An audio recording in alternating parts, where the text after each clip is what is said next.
Assalamualaikum warahmatullahi wabarakatuh. Selamat datang di channel YouTube Diari Bunda Dari. Di video kali ini aku akan nge-share tentang gimana sih anak aku pertama kali masuk klinik tumbuh kembang sampai sekarang.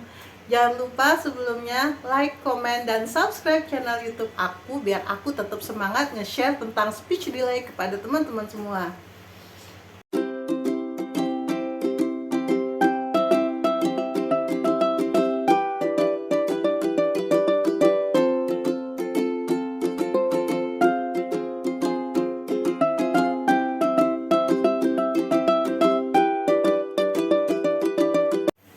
Halo, kali ini aku akan menceritakan tentang anak aku Ara yang kedua. Dia terapi di klinik tumbuh kembang dari observasi sampai dengan terapinya. Di awal-awal gimana perkembangan dia ya, ini selintas saja ya. Jadi dulu baru terapi itu dapat jadi observasi kan, dapat jadi observasi. Anak aku tuh masuk gitu kan, aku nunggu tuh di ruang tunggu aku nunggu sebentar. Terus aku tuh ngeliat gitu orang tua pada bawa anaknya. Ingat banget saat itu ada ibu bawa anaknya udah usia 5 tahun. Anaknya itu besar ya, tapi belum bisa jalan teman-teman. 5 tahun, ya Allah, itu anaknya dia gendong gitu kan, berat payah banget. Tapi dia tuh wajahnya itu penuh dengan positif, penuh dengan harapan biar anaknya sembuh gitu. Aku tuh ngeliat, ya Allah, anaknya nulis juga tangannya diangkat juga, dia tuh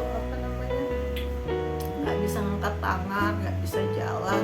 Belum lagi ada anak yang baru masuk teman-teman, baru masuk itu setiap melihat orang itu dipukul gitu sama dia. Ya Allah, aku tuh jadi malu gitu, ngeluh, ngenes gitu. Anak aku baru dikasih speechless gitu doang, tapi ya udah ngerasa beban tuh berat banget.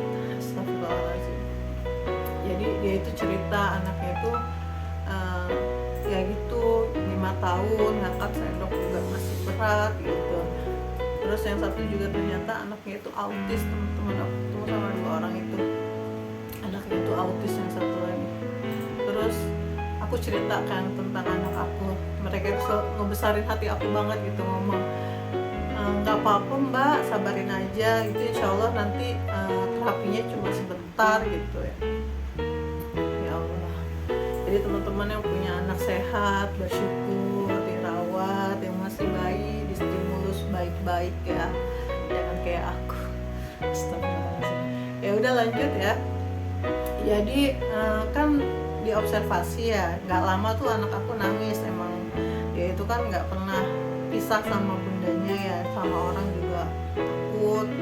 Akhirnya aku ikut observasi gitu, ngeliatin gitu.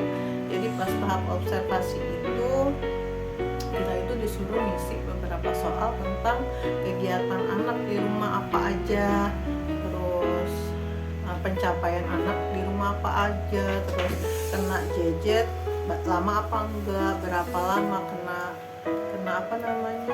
nonton TV lama apa enggak, pergaulannya di rumah gimana, ada keturunan punya masalah enggak gitu, dari kakek apa dari nenek, ada kayak Down syndrome gitu apa enggak. Itu kita nulis data yang diberikan sama klinik tumbuh kembang sambil anaknya observasi main sama terapis yang lainnya. Kita ditanya-tanya seperti itu berfungsi biar kita tuh buat kita ya, klinik tumbuh kembangnya tuh tahu apa yang harus dilakukan oleh anak itu gitu, untuk memperlancar tumbuh kembangnya. Nah, observasi kan udah tuh, observasi di bulan Maret pas pandemi. Akhirnya ikut terapi lah di bulan Juli karena PSBB-nya nggak seketat waktu baru awal pandemi masuk ya. Jadi di situ hari pertama itu anak aku temenin masuk ke terapi.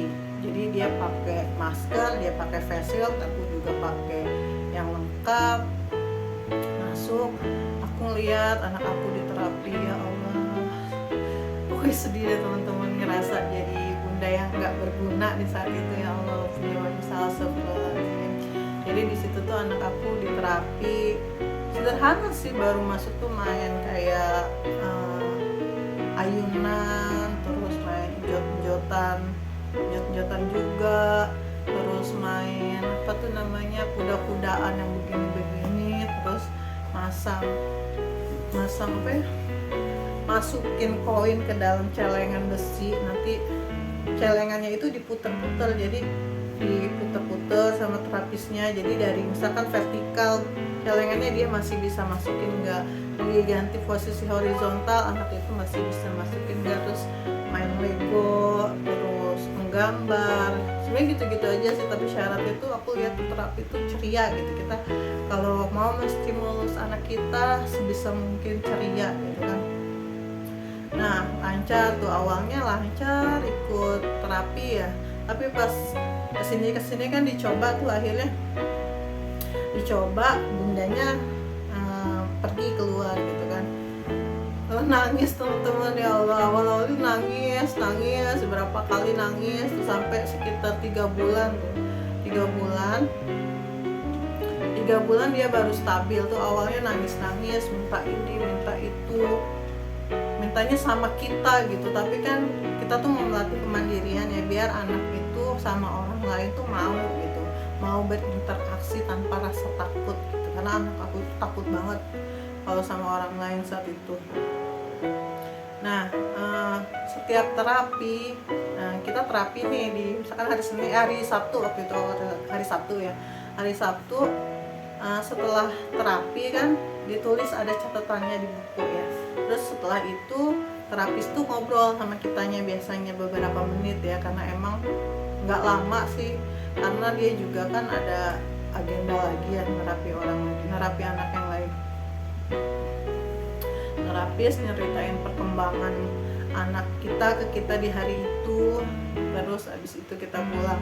Nah yang uniknya lagi ya, anak aku itu pas masuk terapi itu kan tatapan matanya agak kosong, pas keluar itu kayak dia tuh mukanya itu kayak lebih tajam, tatapan matanya lebih smart gitu, pokoknya bagus banget deh masuk klinik tumbuh kembang. Nah saat itu kita hari-hari anak kita di terapi, waktu itu aku ambil seminggu sekali ya, cuma 1 jam, karena biaya yang nggak nyampe, karena harus bayar biaya pendaftaran juga, mencicil 3 bulan ya saat itu.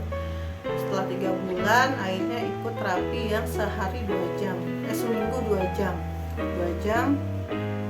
Terus setelah itu apalagi ya, oh iya, per 6 bulan itu kita dikasih kayak ambil rapot gitu ya teman-teman ya, minimal 4 bulan itu kita udah dapat rapot, jadi kayak rapot perkembangan anak ya teman-teman, rapot semesteran lah istilahnya. Jadi di situ kita sharing sama terapis anak kita dan psikolognya lah, psikolog yang bertanggung jawab di klinik tumbuh kembang itu ya, atau sama psikolog atau dokter anak gitu. Pokoknya ahlinya deh, kita sharing, ambil rapot perkembangannya udah ini gitu. Akhirnya oh iya, perkembangan anak aku juga bagus gitu dari awal sampai terapi gitu. Kita dapat berapa tahun ya? 1,5 tahun teman-teman. Jadi dari Juli 2020 kan ngambil rapotnya berarti Desember ya, terus Desember, Juli 2021, terus Juli 2021, Desember lagi 2022, dan Januari awal tuh di Januari awal 2022 akhirnya anak aku keluarin dari terapi, bukan karena nggak pengen dia sampai tuntas ya, itu belum tuntas, cuma perkembangannya udah bagus. Jadi saat itu Desember 2021 akhir qadarulahnya suami di PHK gitu, kita nggak ada budget, dan akhirnya kita putuskan udah stop dulu terapinya, mudah-mudahan nanti ada rezeki lagi. Akhirnya 6 bulan bulan kita pindah kan, sekarang kita pindah ke Bogor, waktu itu kita di kota Tangerang masih 6 bulan, ini kita pindah ke Bogor. Nah baru kemarin Juni kemarin awal semester ini aku akhirnya, karena anaknya juga gabut kan, nggak ada teman segala macam, kita sekolahin dia ke TK, ke TK karena kan biar temennya itu banyak ya, temennya biar lebih banyak lagi, biar ada custom kegiatan kita sekolahin, kita masukin TKA. Alhamdulillah sekarang anaknya udah mulai mau nyanyi, tahu teman banyak. Ya doain ya teman-teman, aku juga masih pengen anak aku terapi tumbuh kembang. Mudah-mudahan dengan sharing ini aku bisa semangat biar teman-teman tuh nggak kayak aku. Udah dulu ya teman-teman, jangan lupa like, comment, dan subscribe channel aku. Lain kali kita akan share tentang biaya di klinik tumbuh kembang ya teman-teman. Terima kasih sebelumnya. Assalamualaikum, dadah.